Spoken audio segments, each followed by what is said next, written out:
नमस्कार, मैं हूं श्वेता झा। सुबह सुबह में खबरों के सुपर डोज के साथ एक बार फिर से हम हाजिर हैं। आतंकियों को पनाह देने को लेकर अंतर्राष्ट्रीय मंच पर अलग थलग पड़ा पाकिस्तान कूटनीतिक लड़ाई में मात खाने के बाद भी बाज नहीं आ रहा है। अब पाकिस्तान सरकार ने पाकिस्तान अधिकृत कश्मीर में गिलगित बाल्टिस्तान को अंतरिम प्रांत का दर्जा देने का ऐलान कर दिया है। भारत ने इस फैसले पर सख्त ऐतराज जताया है। पुलवामा हमले और विंग कमांडर अभिनंदन की रिहाई मामले में पोल खोलने के बाद पाकिस्तान बुरी तरह बौखला गया है। अब पाकिस्तान सरकार ने एक बार फिर से नई नापाक चाल चली है। रविवार को प्रधानमंत्री इमरान खान ने गिलगित बल्तिस्तान को अंतरिम प्रांत का दर्जा देने का ऐलान किया। इमरान खान गिलगित में एक चुनावी रैली को संबोधित कर रहे थे। गिलगित बल्तिस्तान के लोगों को दूसरी भी मुबारक देनी थी, और वो ये कि जो हमने फैसला किया है कि गिलगित बल्तिस्तान को प्रोविजनल प्रोविंशियल स्टेटस देना है, जो इनकी डिमांड थी बड़ी देर की, और ये यूएन सिक्योरिटी काउंसिल्स की रेजोल्यूशन के बीच में रखते हुए हमने फैसला किया है। वो सिक्योरिटी काउंसिल की जो रेजोल्यूशंस हैं उसके बीच में हमने फैसला किया है, लेकिन मुझे पता है कि यहां के नौजवानों की बहुत देर की डिमांड थी, तो मैं आज उसकी भी मुबारक देता हूं। जहां तक भारत सरकार ने पाकिस्तान सरकार के इस ऐलान का सख्त विरोध किया है। विदेश मंत्रालय के प्रवक्ता अनुराग श्रीवास्तव ने कहा कि भारत सरकार पाकिस्तान की अवैध और जबरन कब्जे के तहत भारतीय क्षेत्र में भौतिक परिवर्तन लाने की कोशिश को पूरी तरह अस्वीकार करती है।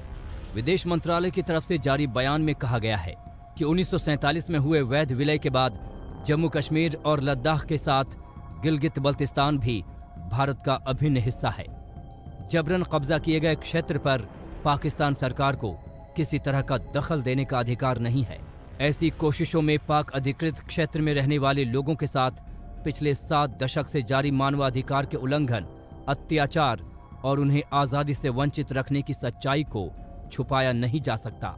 भारत सरकार ने दो टूक कहा है कि पाकिस्तान इन भारतीय इलाकों की दर्जा बदलने की बजाय तत्काल सभी अवैध कब्जे को खाली करे। हद तो ये कि पाकिस्तान के प्रधानमंत्री इस ऐलान को संयुक्त राष्ट्र सुरक्षा परिषद के प्रस्ताव के तहत साबित करने की भी कोशिश कर रहे हैं। एक दिन पहले ही इमरान खान ने गिलगित बल्तिस्तान में चुनाव का ऐलान किया था। नवंबर में होने वाले इस चुनाव को लेकर भी भारत की तरफ से सख्त ऐतराज जताया गया था। दरअसल पाकिस्तान के कब्जे वाले कश्मीर में इमरान खान की सरकार के खिलाफ लगातार विरोध की आवाजें उठती रही हैं। वहां पाकिस्तान के खिलाफ ही रैलियां निकाली जा रही हैं। चुनाव के साथ और अंतरिम प्रांत का दर्जा देने का ऐलान कर पाकिस्तान सरकार बढ़ते असंतोष पर पर्दा डालने की कोशिश में जुटी है। आज तक ब्यूरो। हम रुकेंगे यहाँ पर एक छोटे से ब्रेक के लिए। बने रहे हमारे साथ, देखते रहिए आज तक। और इस वक्त एक बड़ी खबर आ रही है उत्तर प्रदेश के बहराइच से। आपको बता दें कि यहाँ पर सड़क हादसे में 6 लोगों की मौत हो गई है, जबकि 10 लोग गंभीर रूप से घायल हो गए हैं। सभी घायलों का अस्पताल में इस वक्त इलाज चल रहा है। नमस्कार, मैं हूं श्वेता झा। आप देख रहे हैं सुबह सुबह। बिहार में दूसरे चरण में 3 नवंबर को 94 सीटों पर मतदान होंगे। दूसरे चरण के लिए चुनावी प्रचार में अंतिम दिन बीजेपी ने अपनी पूरी ताकत झोंक दी। खुद प्रधानमंत्री नरेंद्र मोदी ने बिहार में 4 रैलियां की। पीएम ने अपनी रैलियों में लालू और तेजस्वी के साथ साथ कांग्रेस पर भी करारा हमला बोला।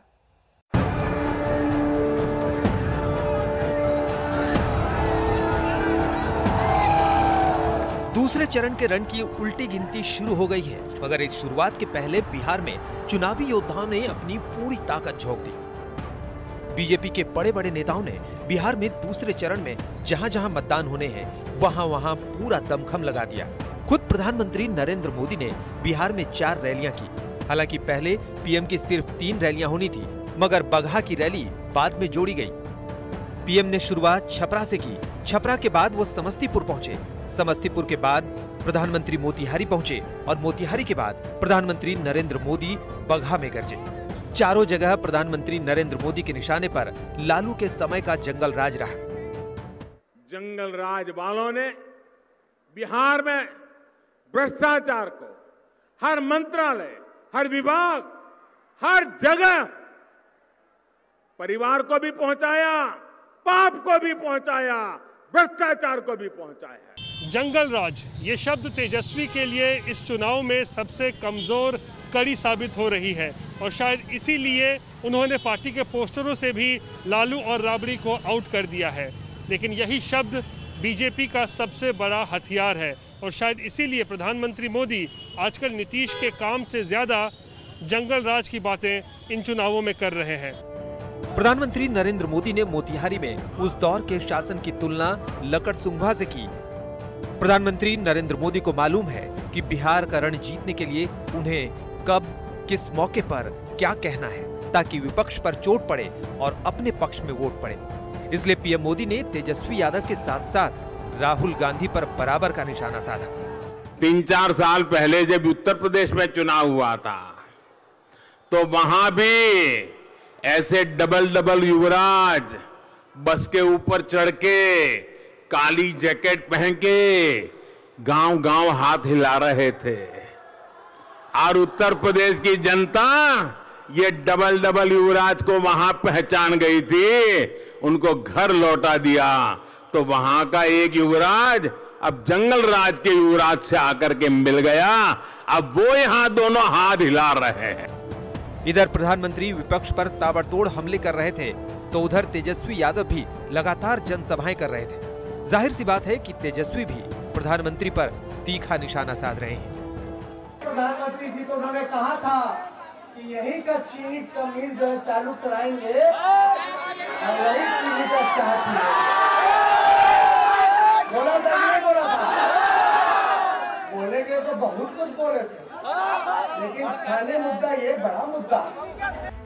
तेजस्वी जिस दिन से प्रचार में उतरे हैं उसी रोज से वो 10 लाख नौकरियां देने का वादा कर रहे हैं। कमोबेश अपनी हर रैली में वो रोजगार दिलाने की बात करते हैं, मगर रोजगार के साथ साथ वो मुख्यमंत्री नीतीश कुमार पर हमला करना नहीं भूलते। नीतीश जी कहते हैं ना कि तीर लालटेन का जमाना गया, बल्ब का जमाना आया है, तो हम उनको कहना चाहते हैं अब तो तीर का जमाना गया, अब तो मिसाइल का युग आ गया है। तो बिहार में चुनावी रण में बयानबाजियों का दौर बदस्तूर जारी है। आपको बता दें कि 3 नवंबर को बिहार में दूसरे चरण का चुनाव है। दूसरे चरण में विधानसभा की 94 सीटों पर मतदान होंगे।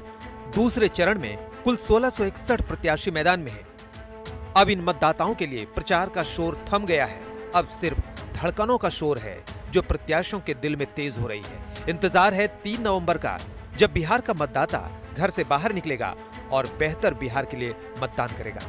आज तक ब्यूरो।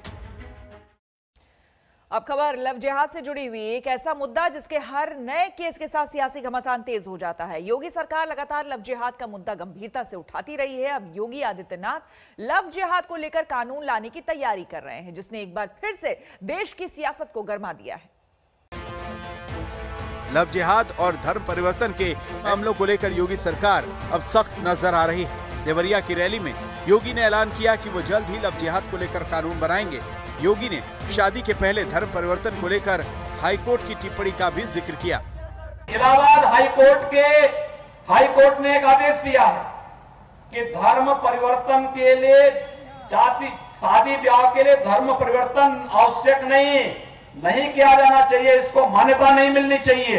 और इसलिए सरकार भी निर्णय ले रही है कि हम लव जिहाद को सख्ती से रोकने का कार्य करेंगे। एक प्रभावी कानून बनाएंगे। अगर कानून बन जाता है तो उत्तर प्रदेश पहला राज्य होगा जहां लव जिहाद के खिलाफ कानून होगा। और यह कानून कितना सख्त होगा, इसका ट्रेलर भी योगी आदित्यनाथ ने आज अपने सख्त लहजे में जारी कर दिया है। वेश में चोरी छुपे, नाम छुपा करके, स्वरूप छुपा करके जो लोग बहन बेटियों की इज्जत के साथ खिलवाड़ करते हैं, उनको पहले से मेरी चेतावनी, अगर वे सुधरे नहीं तो राम नाम सत्य है की यात्रा अब निकलने वाली है। योगी के इस बयान का धार्मिक संगठनों से लेकर सरकार के मंत्रियों तक ने समर्थन किया। देखिए, लव जिहाद को लेकर उत्तर प्रदेश सरकार आदरणीय योगी जी के नेतृत्व की सरकार बहुत गंभीर थी। शुरू से हम लोग इस पर नजर रखे हुए थे आदरणीय योगी जी ने साफ कर दिया था कि अगर जरूरत पड़ेगी तो हम इस पर कानून भी लाएंगे। यह बहुत दंडनीय अपराध है। अगर हमारा मत या संतों का मत जानना चाहें तो इसमें चौराहे पे ऐसे लोगों को फांसी की सजा होनी चाहिए। इस्लाम के सभी बड़े मुल्ला मौलवियों मौलानाओं से लेकर के जिम्मेदार लोगों को इसको की खिलाफत करनी चाहिए और कोई भी गुंडा, कोई भी एक शैतान हैवान व्यक्ति इस तरह से कोई हरकत न कर पाए, ऐसी भारत में कठोर कानून व्यवस्था भी होनी चाहिए। उधर योगी के इस ऐलान ने सियासी हलचल तेज कर दी है। विपक्ष लगातार योगी को घेरने की कोशिश कर रहा है। जब कोरोना चल रहा था तो तबलीगी जिहाद कहा, कोर्ट ने उसको कहा कि झूठ है।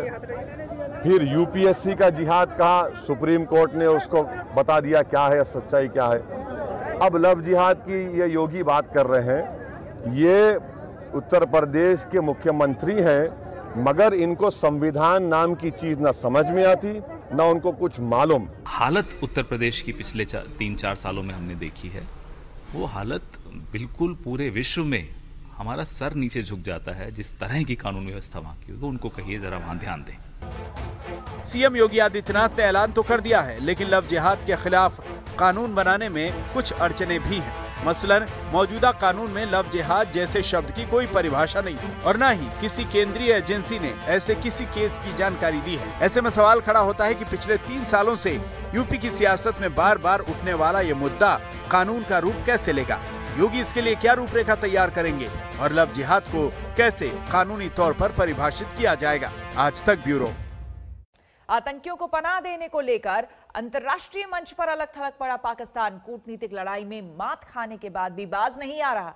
अब पाकिस्तान सरकार ने पाकिस्तान अधिकृत कश्मीर में गिलगित बाल्टिस्तान को अंतरिम प्रांत का दर्जा देने का ऐलान किया। भारत ने इस फैसले पर सख्त एतराज जताया है।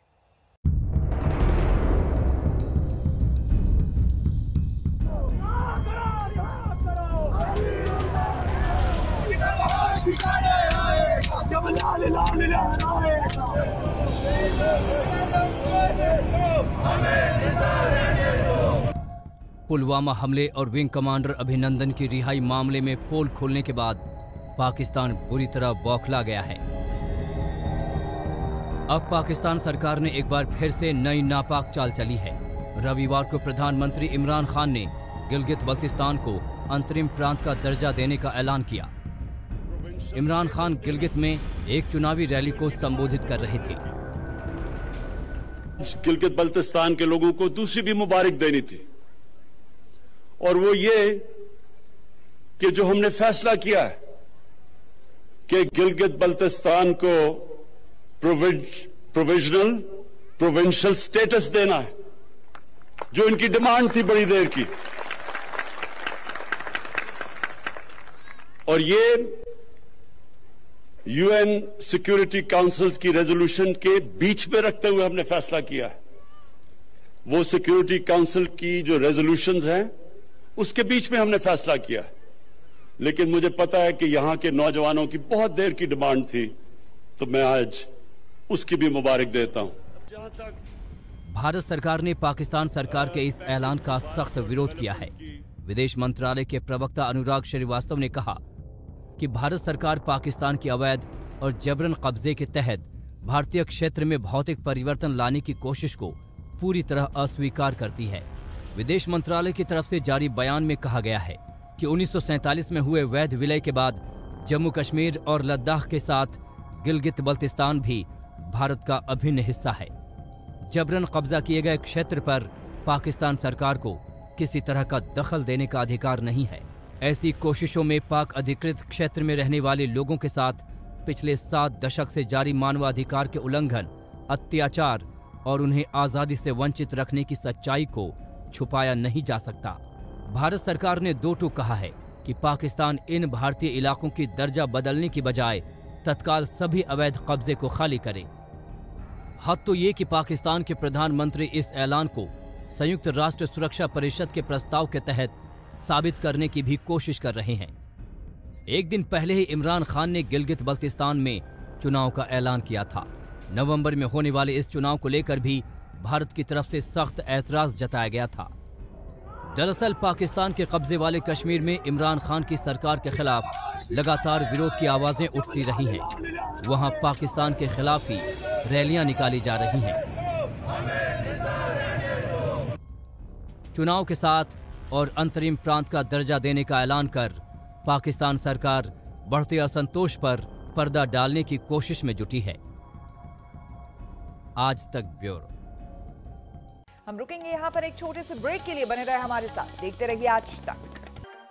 पूरी दुनिया इस वक्त फ्रांस की बात कर रही है। पूरी दुनिया के मुस्लिम फ्रांस से नाराज हैं। फ्रांस के राष्ट्रपति इमैनुअल मैक्रों के खिलाफ जगह जगह विरोध प्रदर्शन हो रहे हैं। फ्रांस से उठे इस मुद्दे का असर भारत में भी दिखा, जहां जगह जगह विरोध प्रदर्शन हुए, लेकिन भारत के 100 से ज्यादा बुद्धिजीवियों ने कट्टरता के खिलाफ प्रतिक्रिया दी है। फ्रांस में इस्लामिक कट्टरवाद के खिलाफ सख्ती को लेकर दुनिया भर के मुस्लिम सड़कों पर है। भोपाल में हुए विरोध प्रदर्शन को लेकर मध्य प्रदेश की सरकार सख्त एक्शन की चेतावनी दे रही है। इसके बावजूद एमपी के अलीराजपुर में फ्रांस के राष्ट्रपति मैक्रों के पोस्टर जमीन पर चिपका दिए गए, जिसे लेकर हंगामा मच गया। सुबह आनन फानन में नगर परिषद के कर्मचारियों ने 2 घंटे की मशक्कत के बाद इसे निकाला। मामले की गंभीरता को देखते हुए एक्शन की तैयारी भी की जा रही है। वहीं धर्म के नाम पर फ्रांस में हो रही हिंसा को लेकर भारत के बुद्धिजीवियों का वर्ग भी सामने आया है। 100 से ज्यादा बुद्धिजीवियों ने बयान जारी करते हुए हिंसा की निंदा की है, जिसमें जावेद अख्तर, शबाना आजमी, नसीरुद्दीन शाह, स्वरा भास्कर, प्रशांत भूषण जैसे दिग्गजों ने हस्ताक्षर किए हैं। ये लोग धर्म के नाम पर हाल ही में अंजाम दी गई हत्या की घटनाओं की स्पष्ट रूप से और बिना शर्त निंदा करते हैं। सोची समझी साजिश के तहत की गई हत्याओं को उचित ठहराने संबंधी भारतीय मुस्लिमों के कुछ स्वघोषित अभिभावकों के ऊटपटांग तर्क से बहुत आहत हुए हैं और कुछ राष्ट्राध्यक्षों की अस्वीकार्य टिप्पणियों की भी निंदा करते हैं। आज तक ब्यूरो। और इसी के साथ सुबह सुबह में मेरे साथ फिलहाल इतना ही। देश दुनिया की तमाम खबरों के लिए आप देखते रहिए आज तक। नमस्कार, मैं हूं अंजना ओम कश्यप। हमें उम्मीद है ये वीडियो आपको पसंद आया होगा। लेटेस्ट खबरों के लिए यूं ही देखते रहिए आज तक, और इस वीडियो के पसंद आने पर लाइक, शेयर एंड सब्सक्राइब करना ना भूलें।